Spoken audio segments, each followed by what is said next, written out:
My name is Kendra Hensley. I'm 32 years old, and last week I stood in a concrete storage unit staring at my daughter's names painted on the wall. A detective stood beside me. The unit smelled like fresh paint and baby powder. There was a crib built for two, a rocking chair, a dresser full of newborn clothes with the tag still on, and a little lamp shaped like a sheep. Somebody had painted clouds across the back wall, and under the clouds, in careful looping letters, two names. My girls' names. Names I had never announced to anyone. On a folding table by the door sat a stack of my stolen mail, held together with a rubber band. The detective asked if I recognized the handwriting on the wall. I did. That was the moment my knees finally gave. But here's what none of them knew. The woman who built this room had been rehearsing to replace me for 9 months. And how does a nursery end up in a rented unit on Route 9? The answer starts at a baby shower in February, the day my sister picked up a cake knife. Welcome back to Calm Drama Stories, where quiet people finally tell the stories their families hoped would stay buried. If you've ever been told to keep the peace while someone else kept the spotlight, this one is for you.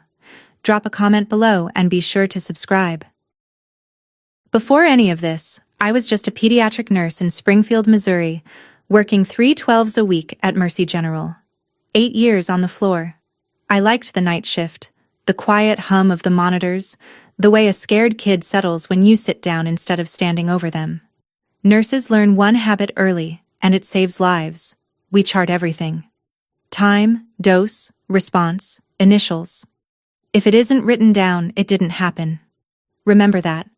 It matters later.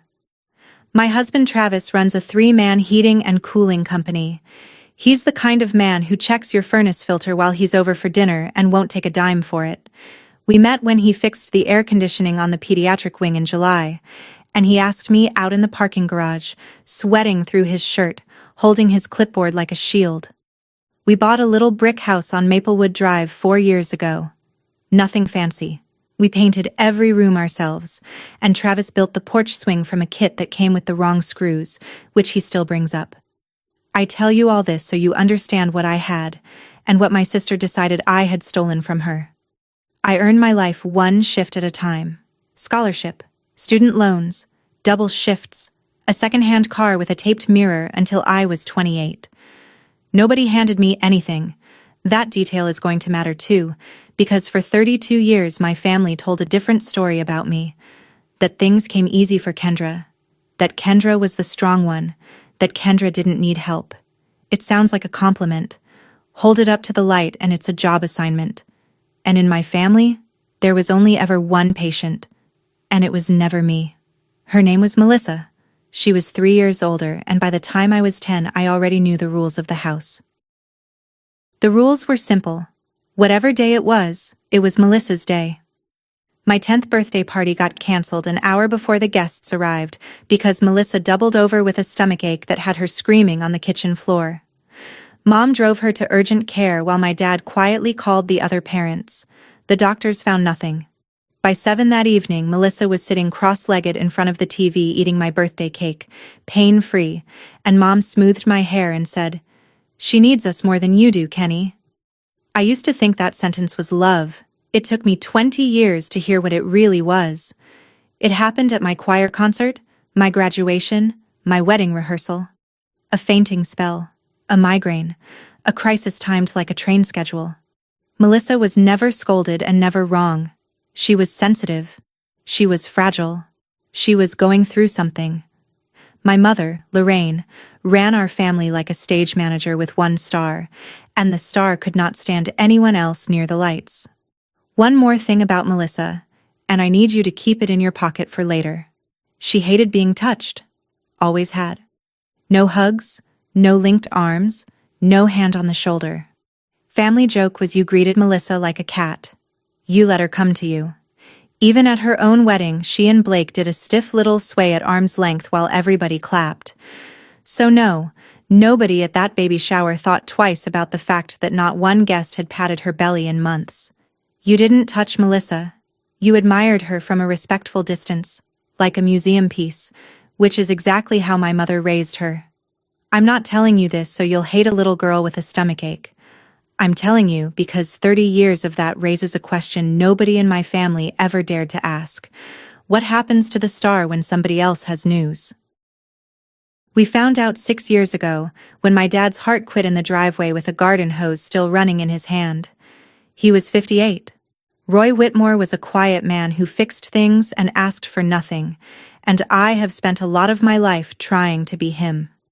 At the funeral, Melissa wailed so hard that 2 ushers helped her out of the pew, and the whole church watched her go, and my mother went with her. And that was the last anyone saw of either of them at my father's service. I stayed. I shook every hand in the receiving line by myself. I was 26. Afterward, Melissa disappeared for 3 months. Grieving in her own way, Mom said, while I canceled Dad's subscriptions, filed the life insurance, sold his truck, and sat with my mother every Sunday while she cried into the good tablecloth. One of those Sundays, Mom took my hand across the table and said, "You're the strong one, Kendra. I don't know what I'd do without you." I carried that sentence around like a medal for years before I understood it was a harness. The strong one doesn't get asked how she's doing. The strong one gets handed the paperwork. The strong one waits. And I want to be honest with you, because this part is on me. I liked being needed. After Dad died, holding my mother together became my second job, and I clocked in every week without fail. That's my flaw. It was never that I trusted too easily. I never trusted Melissa an inch. It was that I believed my mother was mine to manage, mine to protect, mine to keep from breaking. It never once occurred to me to ask what my mother was doing with all that access to me. It should have. Because one August evening at that same table under that same tablecloth, I handed her the one secret I couldn't afford to lose. Travis and I started trying for a baby the spring I turned 30. Nothing happened. A year of nothing, then tests, then words like unexplained and diminished, which are doctor words for, we don't know, and we're sorry. We did 2 rounds of IUI at $4,800 we pulled out of the porch remodel fund. Both failed. I'm a nurse. I know the numbers. Knowing the numbers does not help you in the shower at 2 in the morning, and it does not help you in the greeting card aisle in May. We kept it private. Completely private for 2 years, except once. One evening in August at my mother's kitchen table, she caught me crying over a diaper commercial and I broke. I told her about the tests, the 2 failed rounds, the money, all of it. She held my hand and swore it would stay between us. I told exactly one person in this world. Hold on to that detail. Travis never even told his own brother. We weren't ashamed. We were protecting something soft, the way you'd shield a match from wind. And I'll say this plainly, because women like us don't say it enough. Infertility is not a personality flaw. And it is not a competition entry. It's a grief that lives in your calendar. Every month has a due date in it that never existed. You learn to smile at other people's announcements with your back teeth pressed together, and you get good at it. And you hate that you're good at it. By that August, I had gotten very good at it. So when September came, and my phone lit up with a group text from my mother, all caps, a row of pink and blue hearts, family dinner Sunday, Melissa has news. I put the phone face down on the counter, finished drying the dishes, and practiced my smile in the dark kitchen window. I already knew what the news was. It was always going to be her news first. Melissa announced her pregnancy that Sunday in September the way other people launch a product. She stood at the head of my mother's table, tapped a glass, and unveiled a framed sonogram like it was a lottery check. 12 weeks along, due at the end of March. And here's the truth. The whole truth. I was happy for her. Genuinely. Whatever 30 years of birthdays had done to us, a baby is a baby, and I watched my sister glow and thought, maybe this softens her. Maybe this fixes something. My mother cried and started a group chat that same night called Baby Watch, and for the next 2 months, Baby Watch was the only channel our family broadcast on. Melissa quit her job at the furniture store to focus on the pregnancy. Mom drove her to appointments, or said she did. Every craving got a photo. Every twinge got a paragraph. I hit the little thumbs up on all of it from the break room at midnight, and I never once complained. And I want that on the record. The only person who didn't glow was Blake. My brother-in-law is a big, gentle guy who sells insurance and laughs at his own jokes before the punchline, and that fall, his laugh went missing. He'd sit at family dinner with dark circles under his eyes, cutting his food into smaller and smaller pieces, smiling half a second too late. When I asked him in October if he was sleeping, he said, "Work was crazy. Insurance is never crazy in October." I noticed it the way you notice a car parked wrong on your street. You clock it, you move on. I had my own life running underneath all this, and by late fall, mine had quietly caught fire in the best way. But keep your eye on Blake. Out of everyone at that table passing the rolls and toasting the future, he was the only one who wasn't acting. In late October, Baby Watch went quiet. Not silent, curated. The daily photos stopped, and in their place came short updates typed by my mother. "Melissa is resting. Doctor wants her taking it easy. Please respect her privacy, she's limiting visitors." Melissa skipped Thanksgiving entirely. Mom delivered a plate to the duplex and reported back that she was doing beautifully, just tired. Something else changed that nobody named out loud. My sister, who had never been a hugger, stopped letting anyone within arm's reach at all. She came to one family lunch in early December, wrapped in a big cardigan, sat at the far end and left before pie. I didn't connect it then. Why would I? I had a policy of not looking too closely at Melissa, the way you don't stare into the sun. And besides, that same week, my own world tilted. I came off a night shift on a gray Tuesday in mid-December, and out of stubborn habit took a pregnancy test from the box under the sink. The value pack of disappointment, Travis called it, because gallows humor is free. I set it on the edge of the tub and started brushing my teeth. Then I stopped brushing my teeth. 2 lines. After 2 years, 2 clean, undeniable pink lines. I walked into the kitchen holding the stick like it was a baby bird, and Travis took one look and sat straight down on the floor next to the dishwasher, and we stayed down there on the cold tile laughing and crying until his coffee went cold above us. We decided before we even stood up, we would tell no one until the first trimester was safely behind us. 2 years of heartbreak buys you that caution. We had lost pregnancies that never got past a test stick, and we would not hand this one to the world before it could hold its own weight. No one meant no one. For a while, we even managed it. The ultrasound in mid-January is the best memory I own. The tech went quiet, tilted her head, and turned the screen toward us.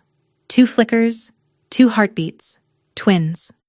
Travis made a sound I have never heard from a grown man before or since. Something between a hiccup and a hallelujah. Girls, we'd learn later. 2 girls. I floated through my shifts for a week, and then I made the phone call I would give anything to take back. Understand my thinking, or at least my wiring. My mother was 61, widowed, and I had spent 6 years as her load-bearing wall. Melissa's shower was 5 weeks out, and I knew, the way you know your own family's weather, that if Mom found out later that I'd hidden this from her for months, the fallout would land on me for a decade. So I called her on a Thursday night in late January. I told her about the twins. I told her the names we'd fallen in love with, Harper and Hazel, because she asked, and because saying them out loud to my mother felt like introducing her to her granddaughters. And then I said, clearly, twice, "Mom, this stays with you. Not a word to anyone until after Melissa's shower. Her day comes first. I mean it."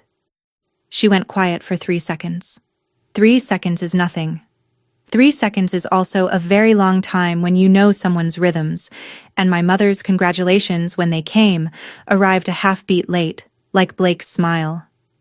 "Of course, sweetheart," she said. "Of course, that's Melissa's day." I hung up feeling lighter. I had done the responsible thing, the considerate thing, the strong one thing.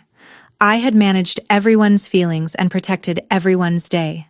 Somewhere across town, I now know, my mother sat with that phone in her lap in a dark kitchen, holding my secret in one hand and a much heavier one in the other. The shower was the second Saturday of February at my mother's house.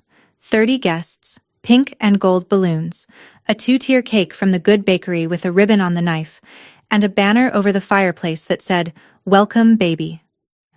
Melissa held court in a white armchair like a queen at 34 weeks, opening gifts in that big cream sweater she'd been living in, and I sat off to the side, keeping my own 14-week secret tucked under a loose blouse.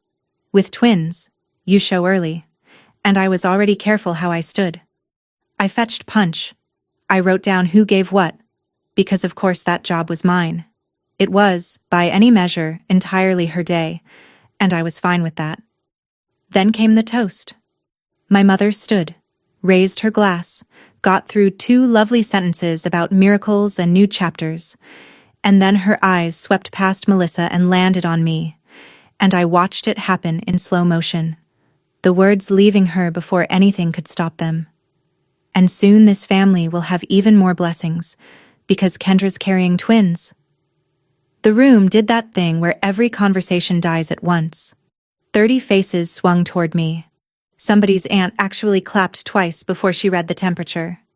And Melissa rose from the white armchair without a word, walked to the cake table, and picked up the knife. She turned around holding it, and she pointed it at my stomach, at my hands which had flown there on instinct, and she screamed, "This is my day!" The scream didn't scare me half as much as what came after it. I put my palms out and said, "Mel, put it down, please. Calm down." And my sister leaned in, and her voice dropped to almost nothing, and she said, "You stole my life and my babies." Babies. I remember the word snagging somewhere in the back of my mind even then. My Aunt Carol got an arm around Melissa's shoulders and steered her backward, and the knife clattered onto the cake, ruining the bottom tier. And my mother stood frozen with her glass still raised while her church friends stared into their punch cups. I did not scream back. I kept my face still. I collected my coat and my husband, and I walked out of my mother's house through a silence you could have cut with that same knife. In the truck, Travis sat with his hands on the wheel, not starting the engine. "Kendra," he said slowly, "did you hear what she said? Babies. Plural. We haven't told a single soul there were 2. Neither of us said anything the whole way home. There was nothing safe to say." Let me pause here, because I can feel some of you not believing me. A knife at a baby shower sounds unbelievable. I stood there, and I barely believed it. But the knife was never the scary part. The scary part was finding out how long she had been sharpening it. If you've ever underestimated a jealous relative, tell me in the comments. And stay with me, because the storage unit is worse than you think. Subscribe so you don't miss how this ends. Now, you might expect that pointing a blade at your pregnant sister in front of 30 witnesses would earn a person some consequences.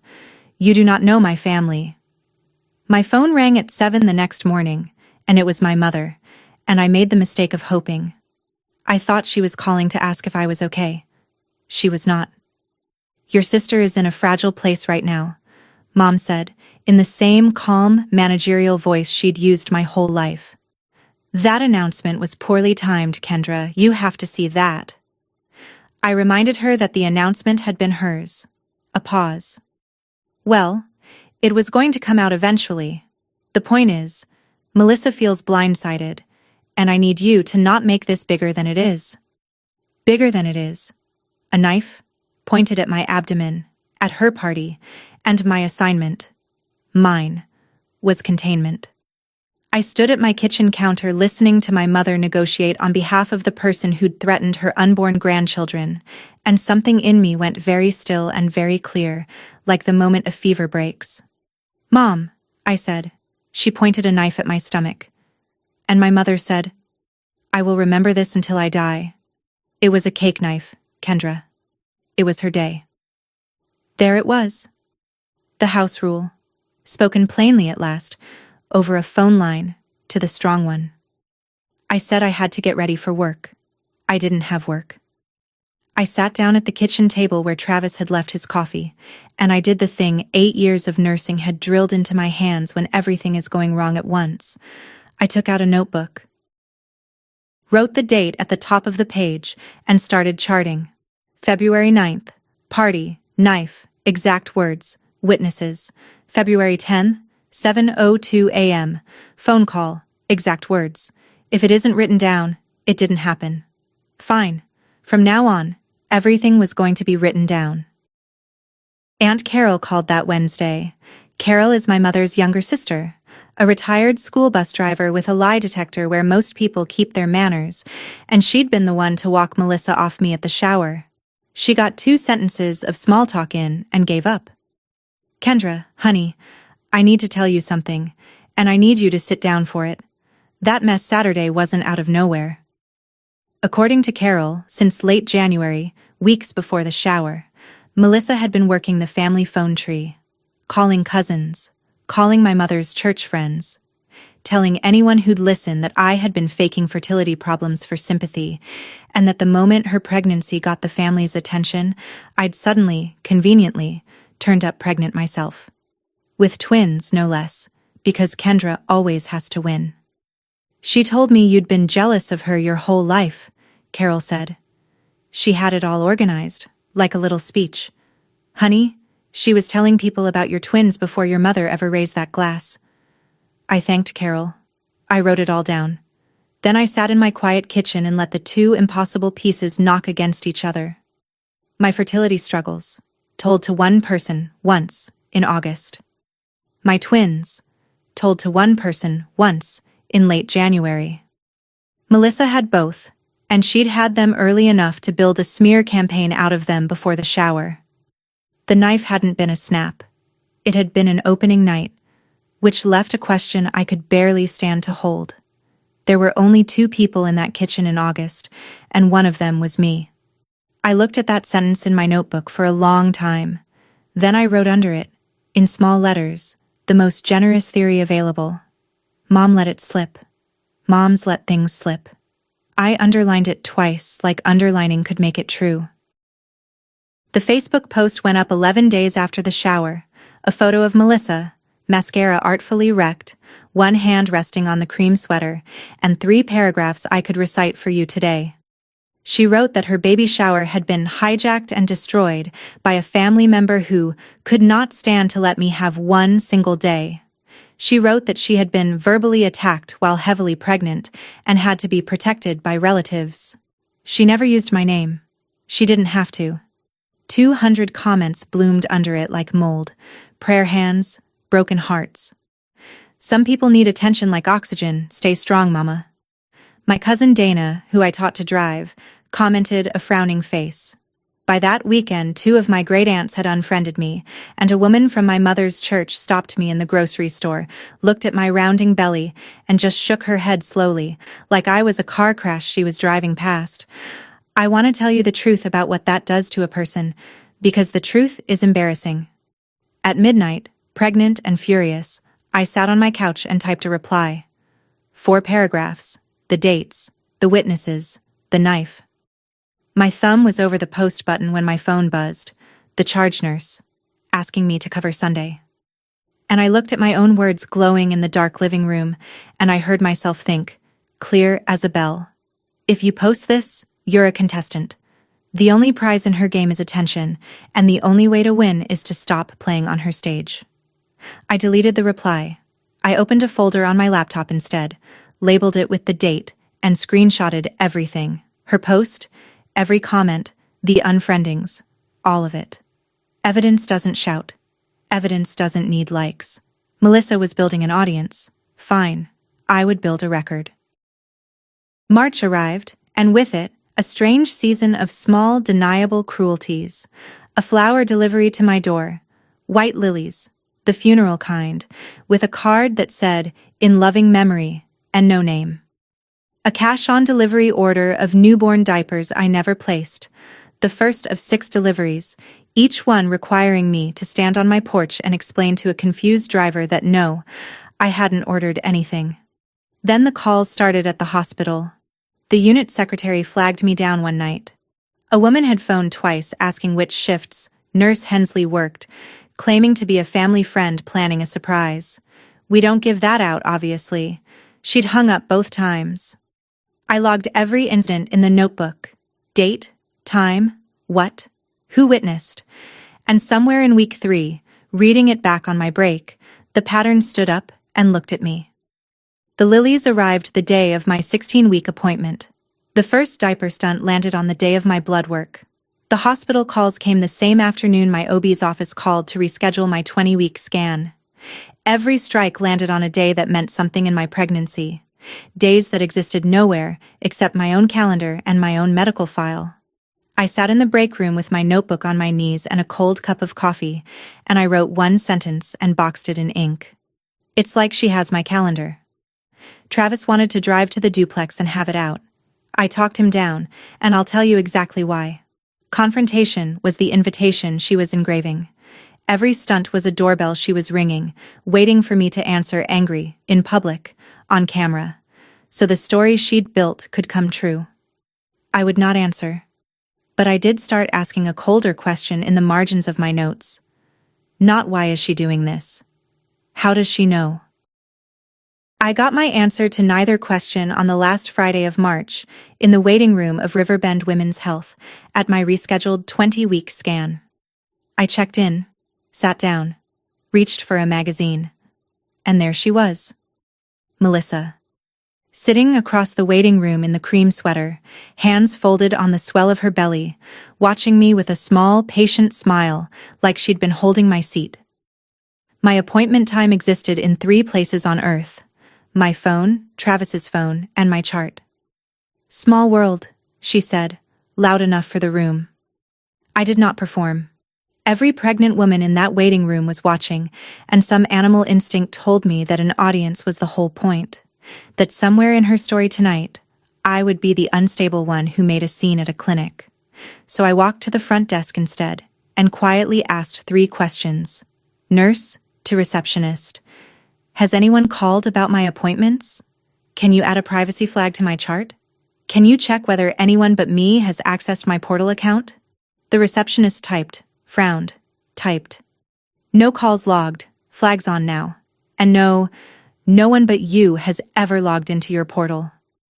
That night, I changed every password I owned anyway, turned on every alert, and wrote the whole scene down while Travis read over my shoulder with his jaw working. Here is what I need you to understand. I did not shrug this off. I saw the red flag. I acted on the red flag, that same day, in every way a careful person could. The system itself looked me in the eye and told me I was secure. When they finally found the leak months later, it turned out to be somewhere no password change could reach, a door I'd left open 6 years earlier and had every reason to believe was closed. We'll get there. Melissa never had an appointment that day. The desk confirmed it. She'd just known where I'd be. The first week of April, Melissa asked to meet. Neutral ground, a coffee shop on Commercial Street. Just us girls, to clear the air. I went against Travis's advice, for one reason. My notebook had a blank column labeled Her Side, and I am the kind of person who fills in columns. For 10 minutes, I saw a performance worth the price of admission. Tears at the right moments. A trembling hand on the belly. The hormones have me all turned around, Kenny. You know I'd never actually hurt you. She dabbed her eyes with a napkin, and I watched her check, over the rim of the napkin, whether the couple at the next table was watching. Then came the pivot, smooth as a key change. But you have to understand how it looked. Announcing twins at my shower. You've been second your whole life, and I get that this was your moment, but it was supposed to be my day. My day. Always the same words, worn smooth as river stones. And then the ask. The real reason for the coffee and the tears. So I think for the family, you should post something. On Facebook. Just clearing up that it was a misunderstanding and you're sorry for how it unfolded. Mom agrees. It would mean so much to her. There it was. A public confession, drafted by the offender, co-signed by my mother, to be published under my name. I looked at my sister for a long moment, and I said, "No, Mel, I'm not going to do that." And I watched the tears shut off. Not fade. Shut off. Like a faucet. Mid-drop. What was left looking back at me was flat and cold and older than both of us. I stood, put money on the table for both drinks, and walked out. It was the tap I kept thinking about on the drive home. You can't fake plumbing like that. The crying was the mask. The dry eyes were my sister. Melissa's due date was the end of March. It came and went with no news, and I'll admit, the quiet felt strange, but April in a hospital eats your attention, and I let it. Then, the second week of April, my mother summoned the family to a healing dinner, and before anyone lifted a fork she stood, gripped the back of her chair, and announced through tears that Melissa had lost the baby. Stillborn, she said. 36 weeks. It had happened, privately, with dignity. And Melissa needed love now, not questions. The table made the sound a family makes when the floor gives out. My great-aunt wept into her napkin. Dana ran to the bathroom, and I sat there with my hands over the twins and grieved for my sister. Honestly, physically grieved, because whatever she had pointed at me in February, I would not have wished this on her in 1,000 years. I reached for my phone to text Blake my heart, my help, anything, and that's when the details started refusing to line up. No hospital was ever named, and I know every delivery ward in 3 counties. No funeral, no marker, no date. Melissa doesn't want a service. It would break her. Blake never answered my message. Or anyone's, I learned later.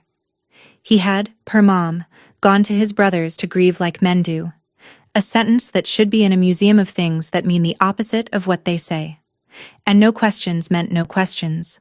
When Dana gently asked what the baby's name had been, my mother looked at her. Just looked. And Dana apologized.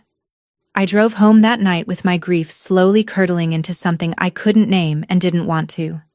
In my notebook I wrote the facts, then sat with the pen hovering, then added, "No hospital, no name, no Blake." I closed the notebook. Some doors you're not ready to open, even when your own hand wrote the address. Grief rearranged the family board, and every piece moved toward me. Overnight, the shower was forgotten, the knife was forgotten, and a new story settled over us like snow. Melissa had lost everything, Kendra had everything, and decent people balanced their accounts. My mother said it right out loud at Sunday dinner in May, spooning green beans onto my plate like a down payment. "Your babies are all she has left now, Kendra. Let her be part of this pregnancy. It would heal her." Within a week, the requests arrived, each one relayed through Mom, each one bigger than the last. Melissa wants to come to the anatomy scan. Melissa should be in the delivery room. She's a mother now too in her heart. Melissa would love to be godmother. And then, on a Tuesday phone call, the one that made my ears ring. "Melissa has some beautiful thoughts on names. You have room for compromise there, honey. You're having 2. Room for compromise. On my daughter's names." Travis, who had spent 3 months being talked down by me, finally boiled over at that dinner table. Stood up, said the first hard sentence he'd ever said to my mother, something plain and true about knives and apologies nobody had made, and walked out to the truck. Me, I did it quieter, because quiet is my native language. I looked at my mother and I said, "No, Mom, to all of it, no." One little word and you'd have thought I fired a gun in church. She actually stepped back from the table. I had never said it to her before, not once in 32 years. It felt like the first word of a language I should have learned as a girl. 2 days later, my mother mentioned, breezily, mid-call, that she'd heard my 26-week appointment had gone beautifully. I hadn't told her about that appointment. I hadn't told anyone.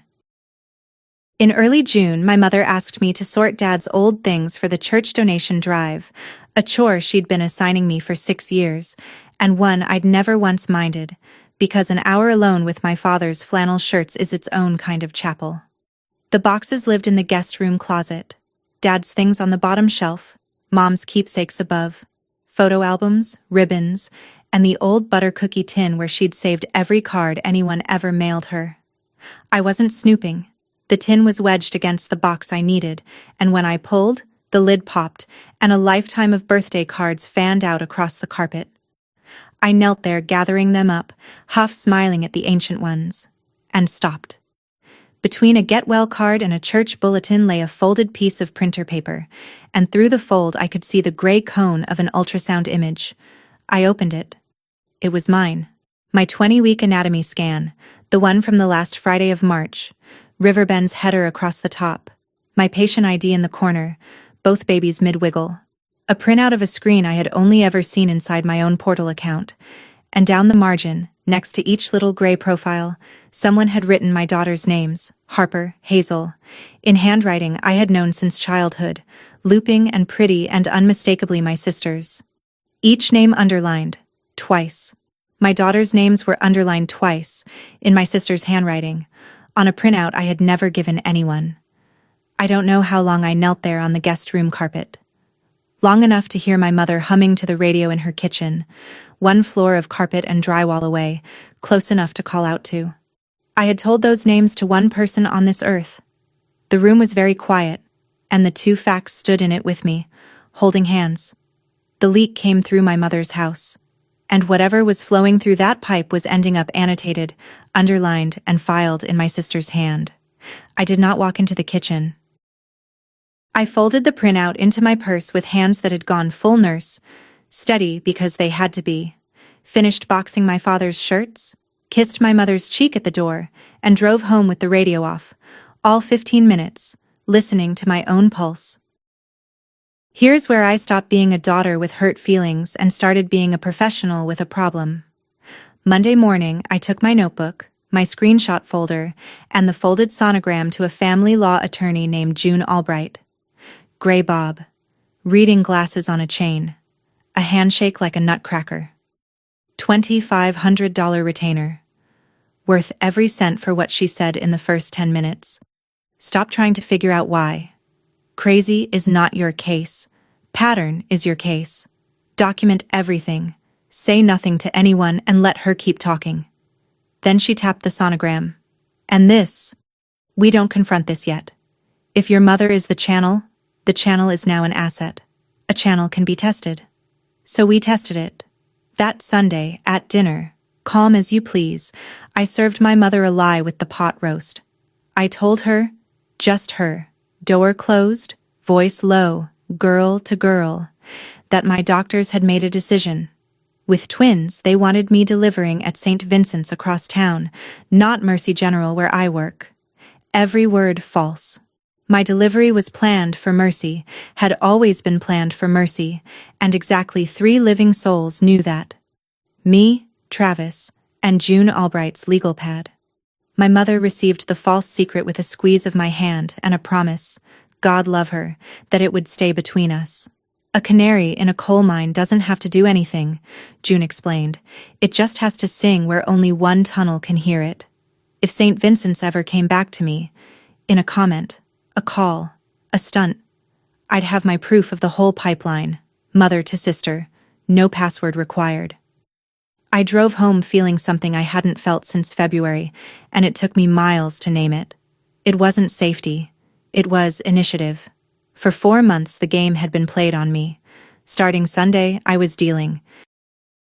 2 weeks later, in the middle of June, my neighbor Ruth from across the street flagged me down at my mailbox. Ruth is 74, sleeps like a cat, and misses nothing on Maplewood Drive. Sweetheart, she said, does your sister visit at night? I felt my face do something careful. Ruth described it.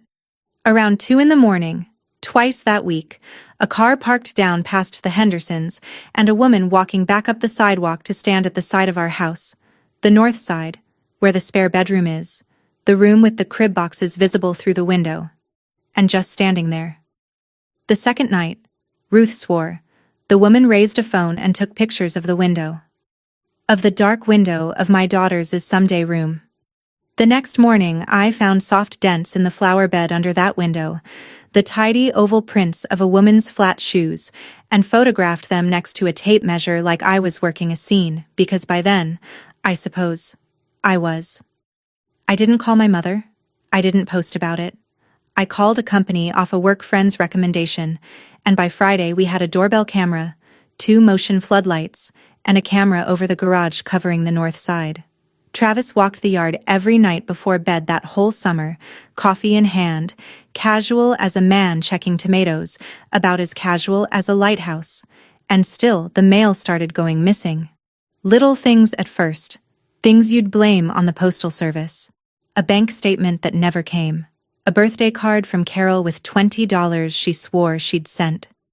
Then the clinic's appointment reminder cards, 2 months running. I filed a hold-in pickup at the post office and noted every gap in the notebook, which had become 2 notebooks. You can call all this paranoid. In July, you'd have been right to wonder. By November, a detective would be photographing that same rubber-banded mail on a folding table on Route 9. The text came on a Thursday night in late June from a number I hadn't seen light up my phone since April. Blake. Can we talk? Not on the phone. Please don't tell Mel. Or your mom. Please. I stared at it for a long time. Travis read it over my shoulder and said, "Trap?" Which tells you where our family was by June. But I kept thinking about the man with the missing laugh, cutting his food smaller and smaller all fall, the only person at that table who wasn't acting. Some people go quiet because they're guilty. Some go quiet because they're carrying something. I texted back a diner out on Route 6, yes, Saturday 10 a.m. He was there when I arrived.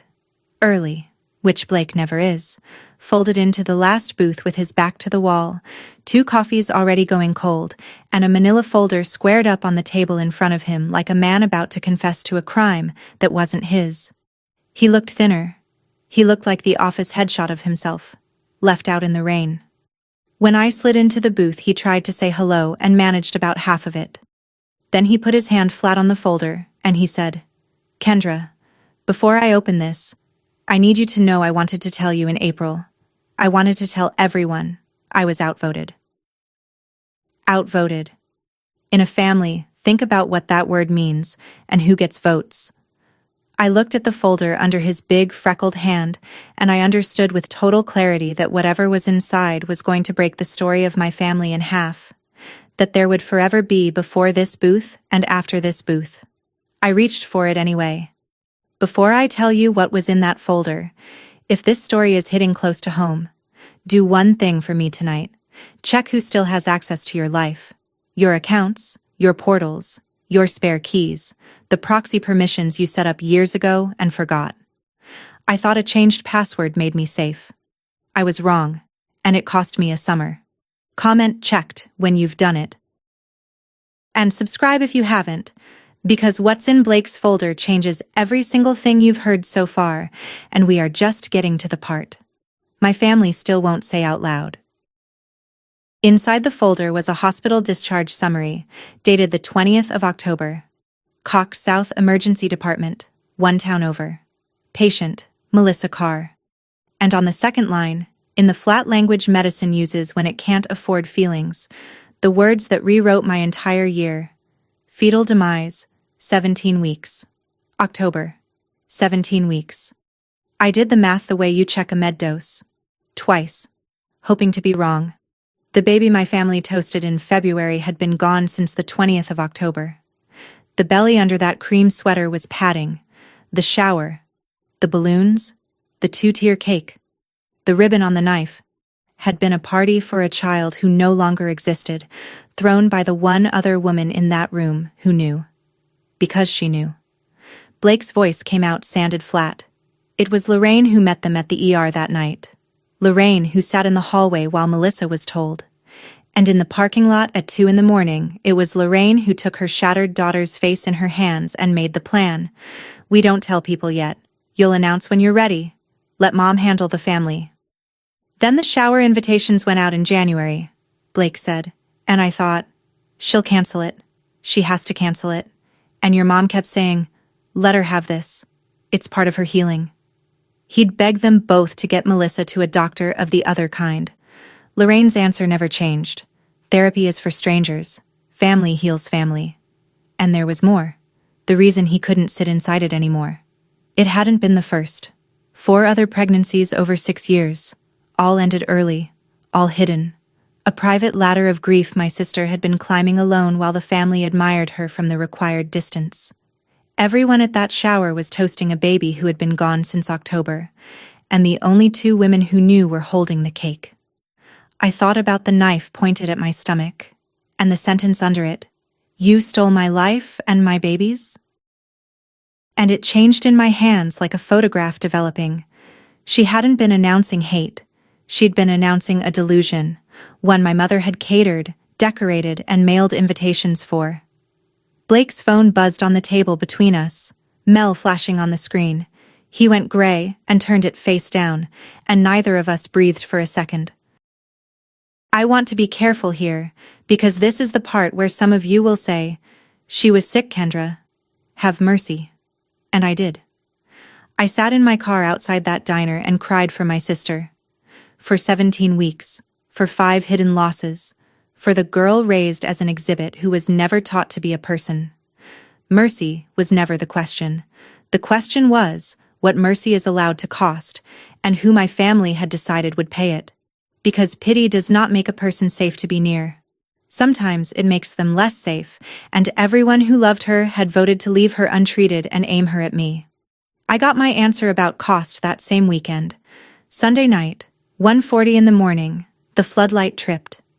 The doorbell camera caught it clean. A figure at our back gate, working the latch. The gate code to which 4 people on earth knew, because my mother kept our spare key and codes on a cup hook in her pantry, labeled, because of course she did. The latch scraped, the light hit, and the figure walked away fast down the fence line, unhurried and wrong, hugging a canvas bag, chin tucked. You couldn't see the face. I didn't need the face. Monday morning, June Albright watched that clip twice without blinking, then opened her calendar. We're done collecting. Now we file. Ex parte order of protection, granted by a Greene County judge that Thursday, on the strength of 2 notebooks, 1 folder of screenshots, 1 flower card, 1 footprint photo, and 11 seconds of video. Temporary, June warned me. The real test was the final hearing. Both sides present, evidence on the record, set for September, then bumped again by the court's calendar to November 14th. The system is slow. She was not. From that Thursday on, my life became a countdown with a date at the bottom of it, and so did this story. November 14th. Hold on to it. The sheriff served Melissa on a Friday. My phone detonated by dinner time. My mother's opening line, no hello. A restraining order? Against your sister? Have you lost your mind? I sat at my kitchen table, 8 months pregnant, and let her go. The fragility, the grief, the family handles family, the entire hymnal, and while she preached, I did something new. I said almost nothing back. Not out of fear. Strategy. June's voice in my head. Let them talk. Everything they say is inventory. And my mother, monologuing to a silent daughter, was inventory in a floral blouse. You know she'd never actually hurt you. This is about attention, Kendra. It was always supposed to be her. And she caught herself and pivoted to how a court order would look to the church. What my mother did not know, monologuing about attention, was that a copy of a Cox South discharge summary was sitting in my lawyer's safe. She lectured me about Melissa's healing without knowing I knew what there was to heal from. That every righteous sentence was self-incriminating testimony delivered free of charge to the quietest audience of her life. I just said, "Okay, Mom," and "I have to go, Mom," and wrote it all down when she hung up. The family sorted itself that weekend like laundry. 2 great aunts and cousin Dana went cold. But Aunt Carol called, and her voice had gravel in it. I was standing 3 feet away at that shower, honey. I know what I saw and I know what I heard, and if a judge wants to hear it too, you give them my number. First witness, volunteering. And then she added, almost casually, the thing that told me the tide was turning under the family's feet. And Kendra? I've been thinking. Nobody ever did see Melissa's belly, did they? Not once. Just the sweater. Even the choir was starting to count. The order required Melissa to stay 500 feet from me, my home, and my workplace. 11 days after she was served, I opened my front door at 6 a.m. to leave for a day shift and nearly stepped on a white box. No postage, no note, ribbon tied in a careful bow. Inside, folded in tissue like something precious, were 2 newborn bodysuits, soft yellow, and across each tiny chest, embroidered by hand in rose-colored thread, a name, Harper on one, Hazel on the other. Names we had told no one but my mother, names that existed on a stolen printout in my sister's handwriting, now stitched, needle and floss. Hours of work under a good lamp, onto clothing for my children, left on my doorstep by a woman legally barred from standing on it. I want you to sit with the hours. Rage is fast. A Facebook post takes a minute. Even the knife took only a second of madness. Embroidery is slow. Embroidery is patient.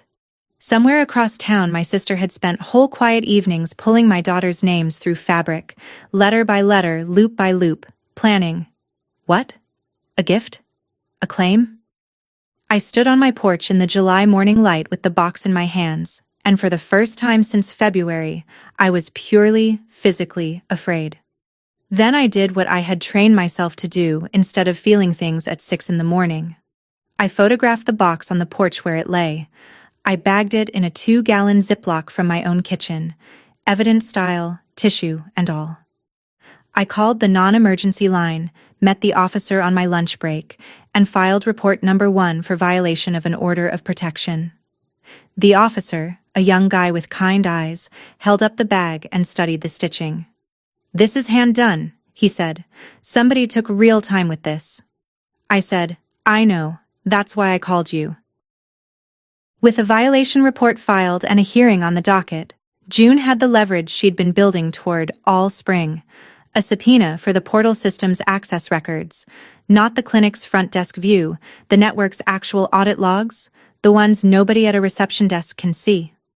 It took the health network's legal department 3 weeks to comply. On a Tuesday in late July, June called me into her office, laid a printout on the desk, and turned it around to face me the way you'd turn a verdict.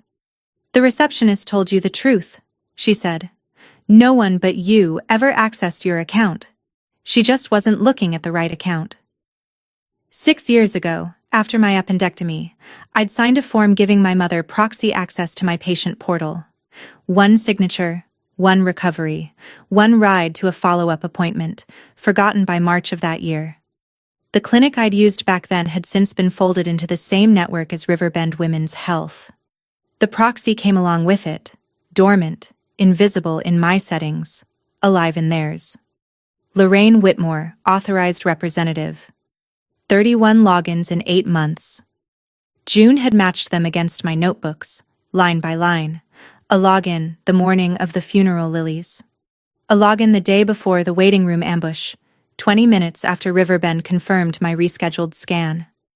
A login the evening before the hospital started getting calls about Nurse Hensley's schedule. My mother hadn't let something slip at a kitchen table. My mother had been running surveillance on her pregnant daughter and delivering the take to the woman pointing the knife, 31 times, methodically, for months. And the canary?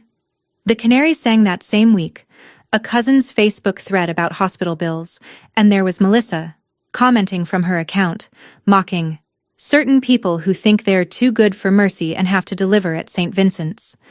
St. Vincent's. The false detail. The one I had spoken aloud to exactly 1 person, once. Over pot roast with the door closed. The pipeline, complete and documented. My chart to my mother's eyes. My mother's mouth to Melissa's hands to my doorstep. June clicked her pen and said the only celebratory thing I ever heard her say, "We have both of them. Now we get you safely through this delivery, and we wait for November 14th. Neither my mother nor my sister had any idea what we were holding. They kept right on talking. Harper and Hazel Hensley were born on a Thursday at the end of July, at 37 weeks, by scheduled C-section, at Mercy General, where the plan had always been. Harper came first, furious about it, 5 pounds 1 ounce of opinion. Hazel followed a minute later at 4 pounds 14, calm as a Sunday, and the room laughed because you could already tell whose temperament came from whom. When the nurses laid them on my chest, both at once, skin to skin, 1 tiny ear against each collarbone, Travis put his forehead against mine and cried for the first time in the 10 years I'd known him. Big, silent, shoulder-shaking tears, his hand covering both of their backs at the same time like a tarp over seedlings. I'd spent 8 years working 3 floors above that delivery room. I thought I knew what happened in it. I knew nothing. Nobody tells you their weight gets measured in ounces, but their existence lands in tons. For one whole day, I forgot I had a sister. That is the honest truth, and I'm not sorry for it. For one day there was no order of protection, no audit log, no cream sweater, no countdown to November, just a bag of warm laundry asleep on my chest in duplicate, and a man snoring upright in a vinyl chair with one sock off, and a paper cup of hospital ice chips that tasted, I swear to you, like champagne. Aunt Carol visited with 2 crocheted hats and didn't stay long, and cried in the doorway on her way out. My mother sent flowers to the front desk. I had them redirected to the children's ward without reading the card, and I want you to know that it didn't even hurt. That's how full the room was. The world gives you days like that so you'll have something worth defending. It was about to remind me why defending it mattered. Here's what nobody in my family knew about that delivery. I'd spent July preparing for it like a mission. Because hospitals have security protocols for exactly my situation, and I'm a nurse, I knew every one of them by name. Our admission was flagged confidential. Call the switchboard and ask for Kendra Hensley, and the answer was that no such patient existed. The maternity ward runs on a coded door anyway, but our chart carried a security alert with a copy of the protective order attached, and the visitor list had 3 names on it: Travis, Carol, and my charge nurse friend Deb, bringing contraband milkshakes. Friday morning, the day after the girls were born, the unit secretary picked up an outside call. A woman, warm as pie, so sorry to bother. She was the patient's sister. Family had planned for a delivery at St. Vincent's and switched last minute. And could someone just confirm the room number? She wanted to send balloons. The secretary, bless her trained heart, confirmed nothing, logged the call at 9:40 a.m. and reported it up because of the flag on my chart. St. Vincent's. My canary, singing for the second time, on a recorded line, to a maternity desk. The false detail had traveled the whole pipeline again and walked right into a log with a timestamp on it. An hour later, hospital security escorted a woman out of the second-floor parking garage. She'd been standing between cars near the skywalk entrance, no visitor badge, and left without argument when approached, so no report beyond a line in the shift log. Description: mid-30s, sunglasses, oversized cardigan. It was 94 degrees that day. I read that line in the security summary June requested, sitting safe behind a coded door with a daughter asleep on each arm, and I felt the strangest calm. Every door she tried I had already locked. For once, being the one who plans for the worst was paying out in full. The knock came on a Tuesday in late October. The girls were 12 weeks old. I was 3 weeks back on day shifts, and the woman on my porch held up a laminated badge. Ms. Fields, Children's Division, following up on a report. Every parent's stomach knows that sentence before the brain translates it. Someone had called the state hotline about my daughters. The report, she explained inside, alleged that a night shift nurse was leaving newborn twins unattended, that the infants were failing to thrive and missing medical care, and that there were unsecured weapons in the home. Anonymous, of course. I want to tell you what fear tastes like when someone aims the government at your children, like a penny under your tongue. And then I want to tell you what 8 months of discipline does. I didn't argue, and I didn't tremble. I charted. I walked Ms. Fields through my home with the folder I keep on the girls. Every pediatric visit since birth, weight curves climbing like stock charts, vaccination records, the pediatrician's after-hours line.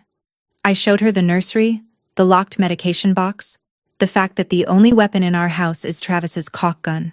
I explained, and then documented with the court paperwork, that I hadn't worked a night shift since the twins were born. Day shifts only, my schedule stapled to the fridge. Ms. Fields was kind, thorough, and done in 90 minutes.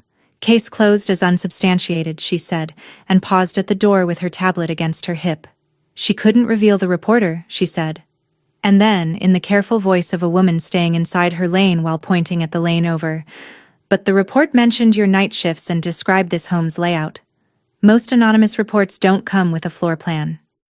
The details in that report belong to someone who had been inside my family's dinner conversations, or inside a stack of stolen mail. After her car pulled away, I stood in my hallway shaking with a fury I hadn't permitted myself all year, because this was new territory. The knife had been aimed at me, the post, the lilies, the ambush. Me, me, me. This report was aimed at taking my children. And underneath the fury, cold and quiet, a question with only bad answers. If she couldn't get them on paper, what was she building instead? The first week of November, June and I did the full walkthrough for the hearing, now 9 days out. Her conference table looked like a small, well-organized war. 63 logged incidents across 2 notebooks, 2 police reports, the embroidered bodysuits in their Ziploc, the audit log with its 31 entries, cross-referenced in June's tidy hand, the maternity desk call log, 9:40 a.m., St. Vincent's, the CPS closure letter, Aunt Carol, confirmed and subpoenaed, and Blake. Blake had called June himself in October and said he would testify to all of it, the discharge summary, the padded sweater, the outvoting. "I owe your daughters that much," he told me on the phone, and his voice cracked on daughters. Into the middle of that week, my mother's letter arrived.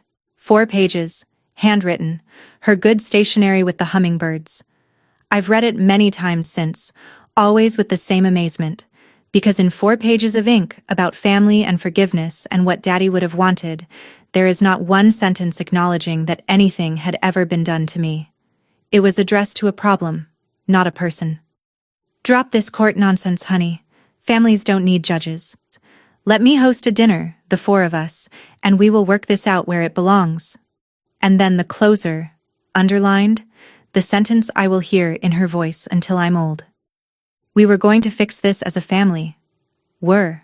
Past tense. As if the fixing had been scheduled all along, and I had wrecked it by declining to hold still. I did not answer the letter. I added it to the war table, where it became Exhibit L. On the 8th of November, 6 days before the hearing, my phone rang at 4 in the afternoon with a number I didn't know, and a voice I'd never heard said, "Mrs. Hensley? Detective Moss, Springfield Police. Do you have a minute? It's about a storage unit out on Route 9. Detective Moss would say almost nothing on the phone. A facility called StoreSafe, a unit whose contents appeared to concern me and my children. Could I come out in the morning and take a look and bring photo ID? And a pause I've thought about many times since. Maybe don't come alone. Travis's mother took the girls that night. I didn't sleep, and I didn't try. I stood in the doorway of the nursery for a long time, listening to the 2 of them breathe out of sync. Harper snuffling like a small engine, Hazel silent and serene, even asleep the calm one. And I ran the whole 9 months through my hands like rope. The knife in February, the lilies in March, the waiting room, the tears that shut off like a faucet, the sweater, the gate latch scraping at 1:40 in the morning, rose-colored thread, 31 logins, a floor plan in a hotline report. Every one of those things I had caught, logged, bagged, and countered, and on paper I was winning. The order, the audit, the hearing 6 days out. Standing in that doorway, none of it felt like winning. It felt like I'd spent 9 months documenting the weather of a hurricane from inside the house, and tomorrow morning a detective was going to open the front door and show me the sky. 9 months of documentation, and I still wasn't ready for a door on rollers. Around 3 a.m. Travis came and stood behind me without a word, and we watched them sleep like people watch a fire. You know how babies breathe with their whole torso, ribs and belly and shoulders all in on the project. And finally, he said the only thing there was to say, "Whatever's in that unit, Kendra, it ends this week. One way or the other, it ends." At 8:40 the next morning, we pulled into the gravel lot of StoreSafe on Route 9, and Detective Moss was waiting by Unit 214 with the door already up. You already know what was in Unit 214, because I opened this story standing inside it. Now let me tell you the rest of what my eyes found once my knees came back. The crib was assembled. A convertible double. The exact model from the baby registry I'd started online and never sent to a soul. Registries, it turns out, are searchable by name. The dresser drawers were organized by size, newborn to 6 months. Tags on, girl colors on the left, and taped to the inside of the top drawer was a printed schedule. My schedule. My old shift rotations at Mercy General. My OB appointment dates going back to March. The girl's 2-month checkup. Printed, highlighted, annotated in the margins in that looping hand. On the wall above the rocking chair, photographs. Our house at night. The north window. The crib boxes on the porch the day they were delivered. Travis in the yard with a coffee. And the mail. A rubber-banded brick of it on the folding table. My bank statement. Carol's birthday card, $20 still in it. 2 appointment reminders from Riverbend, and, at the bottom, tucked in a folder like homework, a typewritten draft, 3 pages, addressed to the children's division, alleging neglect by a night shift nurse, with phrases I recognized because I'd heard Ms. Fields read them off her tablet in my hallway. This was where the hotline report was written. In a rented room with clouds on the wall, at a folding table, next to a lamp shaped like a sheep. Moss's people had been called by the facility manager, a heavy-set man named Gary who kept apologizing to me like any of it was his fault. After-hours door alarms had flagged the unit twice that week, and Tuesday night he'd found a woman asleep inside it, in the rocking chair, wrapped in a baby blanket. Trespass after hours, welfare check, police. The officers saw the mail, federal offense, right there on the table, ran the names painted on the wall. And Harper and Hazel Hensley came back attached to an active order of protection with my name on it. My own paperwork had led them straight to me. One more thing, Moss said and flipped her notepad. Units not rented to Melissa Carr. Lease says, Lorraine Whitmore. That your mother?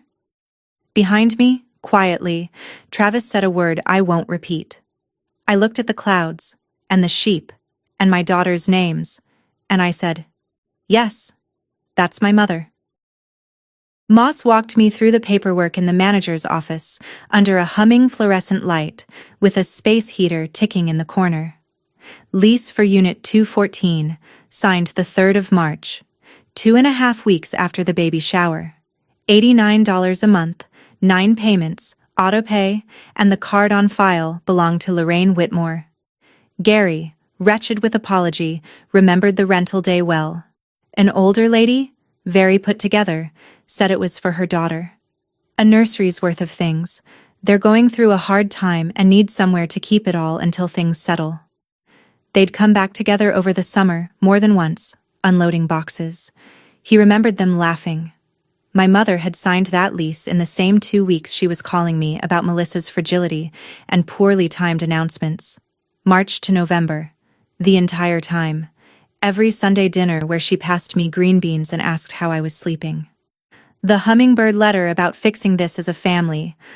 All of it happened while her name sat on a lease, $89 a month, bought the room where my replacement was being furnished.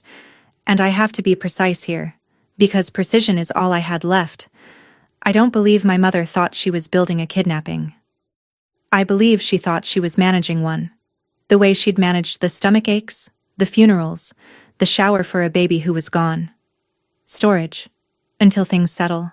As if a delusion were a sofa. As if, when it all blew over, the crib could quietly come home to whichever daughter needed it by then. She hadn't lit the fire. She'd just rented it a room, and kept it fed, and made sure nobody ever called the fire department. While I signed the property sheets, my phone buzzed on the counter. A text, from Mom, sent from a kitchen 15 minutes away, with no idea where I was standing. Sunday dinner? I made your favorite. It's been too long, sweetheart. I looked at it for a long moment, under the fluorescent hum. Next to a detective cataloging my stolen mail. Then I thanked Gary, thanked Moss, walked to the truck through the gravel lot, sat in the passenger seat, and rode the whole 20 minutes home in silence with my mother's text glowing in my lap and 5 days left before the hearing. I never answered it. There was a courtroom for that now. November 14th came down gray and cold. The Greene County Courthouse hallway smelled like wet wool and floor wax, and my family had sorted itself onto benches like a wedding nobody wanted. Carol and Blake and Travis on one side, my mother's people on the other, Dana studying her phone, the great aunts in Sunday coats. My mother arrived early, of course, in her navy funeral suit, and made straight for me before June could intercept. She took my hand in both of hers, pressed it, and whispered, urgent and warm, like we were conspirators. It's not too late to stop this, sweetheart. Walk in there and tell them it was a misunderstanding. We were going to fix this as a family. 5 days after a detective showed me her name on that lease, she said it to my face again. And I looked at her. Really looked, the way you'd read a chart. And I understood she wasn't lying. That was the terrible center of my mother. She believed it. Every word.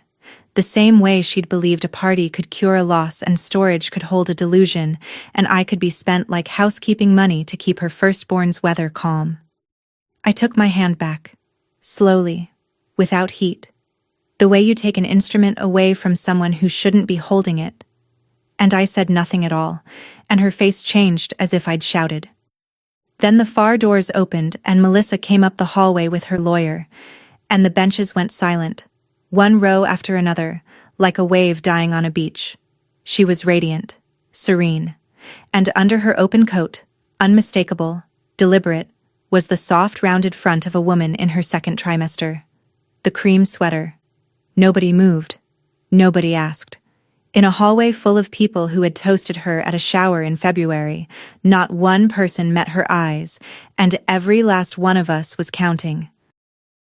Courtroom 4 was small and warm, with a ceiling fan that ticked on every rotation, and it held, by my count, 19 members and friends of the Whitmore family by the time the bailiff closed the doors. Judge Ann Hollis presided, a compact woman in her 60s with the air of someone who has heard every version of every story and would like the short one, please.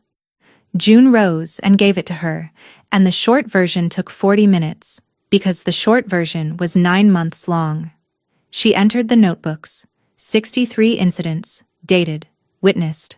The photographs, footprints by the north window, the lilies, the white box on the porch. The bodysuits came out of the Ziploc, and June held them up by the shoulders, tiny and yellow, rose thread names catching the light, and asked the room to note they were hand-embroidered, and the ceiling fan ticked in a silence that had weight. Then the audit log. 31 accesses by an authorized proxy, matched. June read them in pairs. Deadpan, devastating, login, incident, login, incident, login, incident. Then the maternity desk log, 9:40 a.m., a caller citing St. Vincent's. Then June's explanation, brief and surgical, of the canary, a false detail spoken once, to one person at a Sunday dinner. And I watched Judge Hollis stop writing and look up, first at my mother, then at Melissa, and lay her pen down flat. Carol testified to the knife in plain bus driver declaratives that no cross-examination could dent. She pointed it at the pregnant one. I was 3 feet away. I moved her arm myself. And then it was me. I'd worn my work shoes, for steadiness. I answered June's questions in order, kept every answer short, and did not look at the benches. At the end, June asked what I wanted the court to understand, and I said the sentence I had practiced at the nursery door at 3 a.m, the truest one I had. I'm not here to punish my sister, Your Honor. I'm here because my daughters can't testify for themselves. The fan ticked. Somewhere behind me, a great-aunt was crying.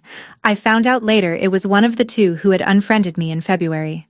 I kept my hands folded and my voice level, and I stepped down. Calm is a language, too. I'd been fluent all my life. This was the first room that ever heard it. Melissa's lawyer opened by calling the whole matter a family misunderstanding, tragically inflamed by grief, and for a moment the benches breathed easier. Then June called Blake Carr. Watching a decent man dismantle his own life under oath is not a thing I ever want to see again. He kept his eyes on the rail and his voice at a mumble the judge twice asked him to raise, and he laid it all out. The emergency room in October, 17 weeks, the discharge summary now entered as an exhibit. The plan in the parking lot at 2 a.m, the shower that went forward in February anyway, the padding under the cream sweater. He'd found it, he said, in the laundry, and been told it was a posture pillow. The 4 earlier losses over 6 years, hidden one by one, his begging for a doctor, a counselor, anyone, and the answer that came back every time, from his mother-in-law, in her kitchen, calm as scripture: therapy is for strangers. Family heals family. I should have gone over both their heads, he said finally, to his hands. I kept telling myself family knows best. I was outvoted. You can be outvoted right off a cliff. Then Detective Moss took the stand and put Unit 214 up on the courtroom screen, and I listened to 19 people inhale at once.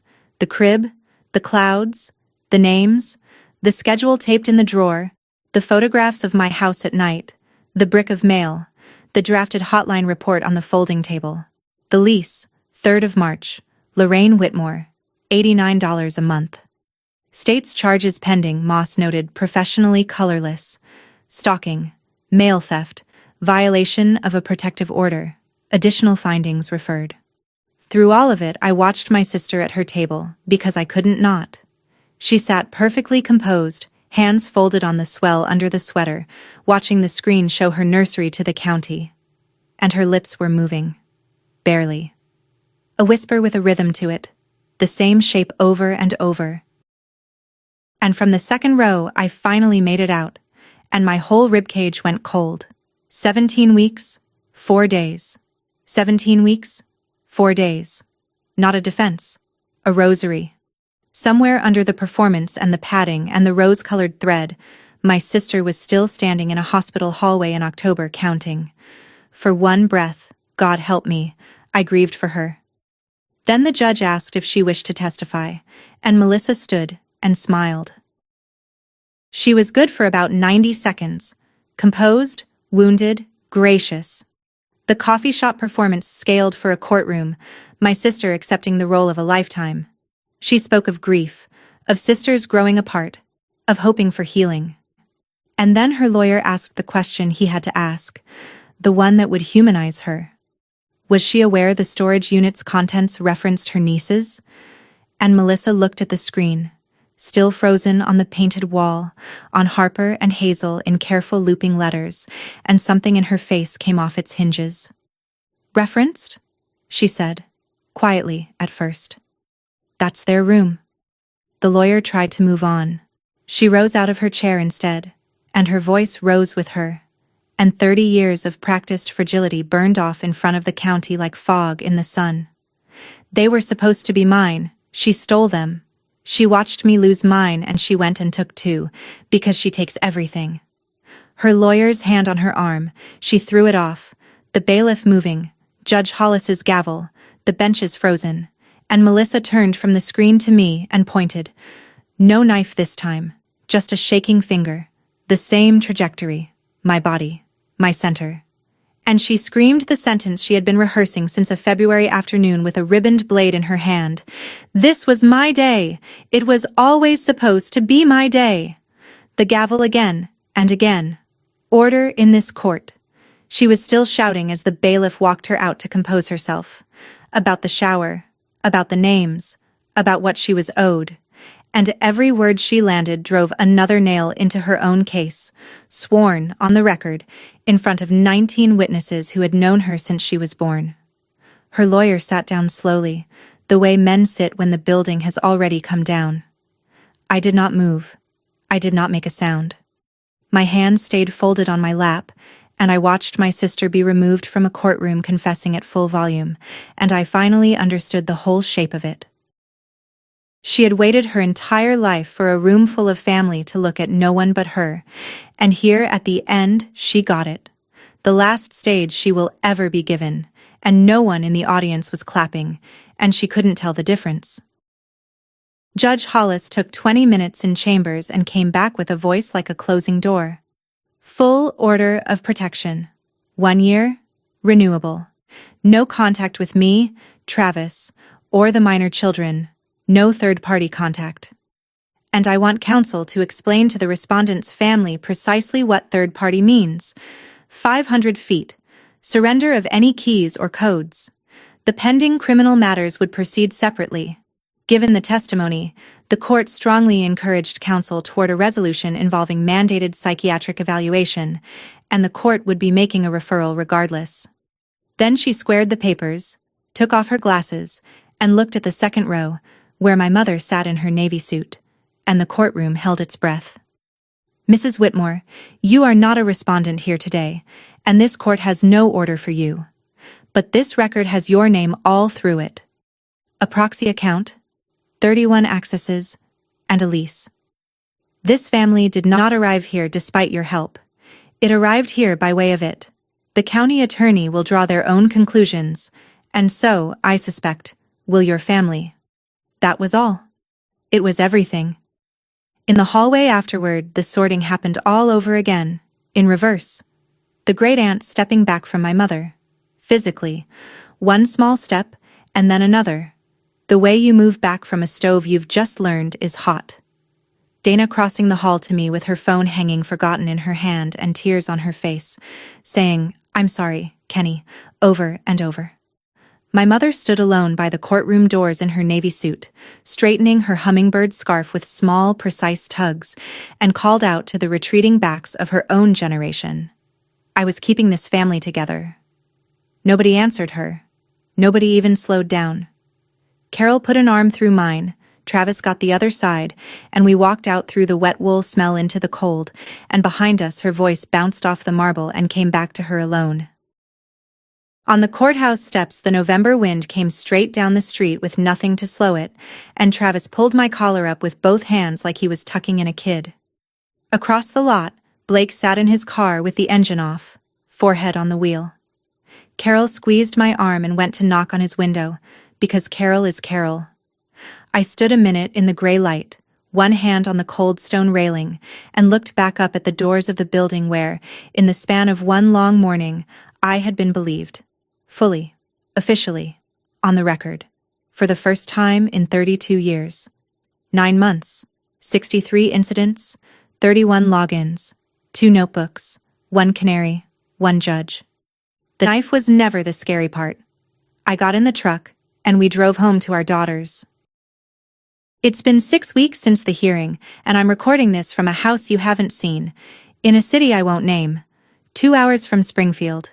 We put the little brick house on Maplewood up for sale the Monday after court. Ruth cried, then helped us pack, then gave the new owners a full briefing on the neighborhood, I'm told. And a hospital here had an opening on their pediatric floor that fit like it was tailored. We didn't run. We chose. There's a difference, and it took me all year to learn it. Running is when you leave to get away from someone. Choosing is when you leave to get toward someone, and the someones are asleep down the hall in a nursery we painted ourselves. No clouds, no names on the wall. They have a whole life for people to learn their names the ordinary way. The legal ledger, since I promised you consequences you could count. Melissa signed a plea agreement in December. The stalking and violation charges with the male count folded in. Conditioned on inpatient psychiatric treatment, which her attorney fought for and I did not oppose, because a locked ward with doctors is the first honest room my sister has been given in 35 years. The evaluation named it. A delusional disorder woven through complicated grief, 5 losses deep, untreated by design. Her sentence is treatment. Mine, I suppose, is knowing that if one person had said the word doctor in October instead of shower, none of us would know what a courtroom fan sounds like. Blake filed for divorce and moved to Tulsa near his brother. A card came from him last week. No return address inside, just a gas station card with a cardinal on it. Tell the girls someday that their Uncle Blake tried. I will. He gets to be in the story I tell them, because he earned it at a diner table and again under oath. The nursery in Unit 214 was released from evidence in December. I had it donated, every stick of it, to a women's shelter downtown. Cribs are innocent. It's not their fault where they get assembled, except the back wall, which Gary painted over himself before we ever asked. Gray primer, 2 coats. And my mother writes to me. Once a month, the Hummingbird Stationery, my new address courtesy of nobody I've identified yet, and honestly it doesn't matter. I don't read them, and I don't burn them. They go in a shoebox on the top shelf of the coat closet, sealed, dated in my handwriting, charted like everything else. Some doors you don't slam, you just stop standing in front of them. Here is the one thing I know now that I didn't know at that baby shower. Love without boundaries isn't love. It's a waiting room, and you will sit in it forever, holding your paperwork, until someone sicker than you needs your chair. That's my story. 1 cake knife, 31 logins, 2 names painted on a wall that never should have known them. If this reminded you to check who still has access to your life, your accounts, your records, your peace, do it today, not Sunday. And share this with someone who keeps the family peace at her own expense. Drop a comment, hit subscribe, and I'll see you in the next one.